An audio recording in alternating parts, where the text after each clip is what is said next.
Finally, one cop sits down in the car and he's working on his piece of paper on his clipboard. I said, "Excuse me, sir, my hands are turning blue, and also can you please tell me what happened to my friend Joe Cole?" And the cop turns around with very studied nonchalance and he said, "Oh, he's dead," and went back to his clipboard and wrote like it was no big deal. So they held me for about 9 or 10 hours at the police station and let me go in the morning, and my friend took me back to my house, and we were preparing to clean up as much blood as comes out of a 6'4" young man who gets shot in the left cheek. And I was getting ready to mop up that living room, and me and my friend were saying, "We can do this, right? Yeah, we can do this." We're getting psyched up to mop up so much blood. And we get to the front porch, and there's television reporters there, National Enquirer, and there's a big puddle of blood right on the dirt on the front porch, and there's flies eating it. And I look down, and this puddle of blood is very big and very deep and very viscous, and there's a lot of flies eating my dead friend's blood, and that was Joe Cole, man. And so I went by the reporters. I've never said no comment to a reporter in my life. I said fuck you a lot of times, but I've never said no comment. I felt like I was in Watergate or something. So I walked into the place and I had to go right into Joe Cole's room and get his phone book and call every single fucking number in that phone book from A to Z and tell them the most horrible news I could think of. Between phone calls, I would have to steady myself so I wouldn't start crying and convulsing. I would have to calm myself down so I could make the next phone call. So when I talked to that person would hear a voice and not somebody on the other line going... So I did that for a while.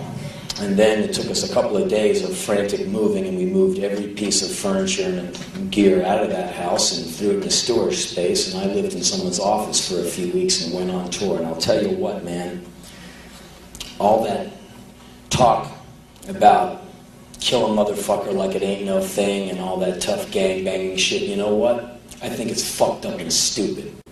Because when someone dies, it's not like in those movies like Lethal Weapon 3 where they just die, and you know how Mel seems to kill people and never has to really answer for it, and the bodies stack up, and afterwards he just paid $7.50 to see a lot of cars blow up, a lot of silicone impregnated breasts, and a lot of dead bodies. You know what happens when people get shot? They don't struggle for air and say something witty and dramatic as they die. They just fall on the ground, shit their pants, and have their brains gone up the back of their fucking head, man. The last few months have been really hard. It's been really rough, but there's one upside to the whole thing. Because, like I said, I got enough horror to sink your ship, okay? And who needs to hear it? It just will bum you out, and it's just a self-indulgent blues jam. And I'm not going to pull you through it because I pulled you through it enough.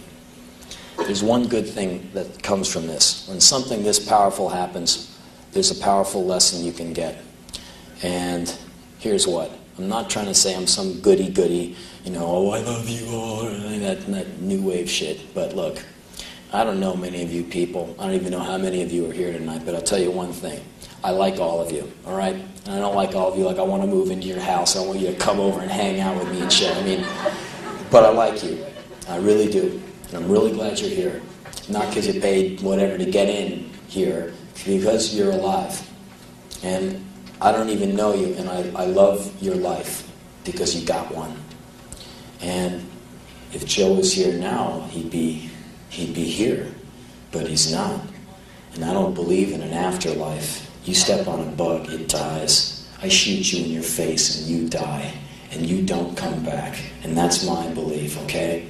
There's no ghosts. There's no afterlife. I'm not a spiritual person. I'm a kind of a cash and carry guy. Wash and wear. So, with that belief in mind, I reckon that while you are here, since you're not going to Disneyland and all that shit, and hang out with Jim Morrison and get the jam with Hendrix and Miles and all that cool shit, if I were you, I would really kick a lot of ass while you're here. Because when you're dead and you die, you're fucked. Because you don't get to go hang out and do cool shit anymore. So if you're thinking of going home and putting a fucking needle in your vein and shooting heroin, always know one thing. At least my opinion is, that's fucked. Okay? Glorious thoughts of suicide. If you ever kill yourself, I would love to be able to bring you back to life just so I could kick your ass. I think there's just no time for drinking this Jack Daniels poison. There's no time for hanging yourself. There's no time for blowing your brains out. There's no time for heroin. As bad as life is, people like Daryl Gates, people training you to be a racist moron, there's a lot of bad shit out there, and as bad as life gets, life is fucking awesome, man. Because the alternative, going to a funeral, looking at a little plastic box that contains your friend, sucks. So all of you are the same on one level. All of you in here are just like me in one way. You're all breathing. And that's the coolest, man. And you have to go with that. Because there's nothing else to go with. That's the only break you get.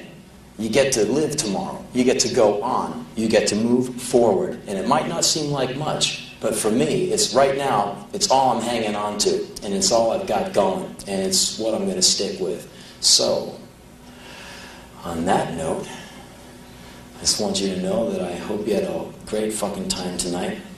I want you to live two ways. Long and strong. Good night.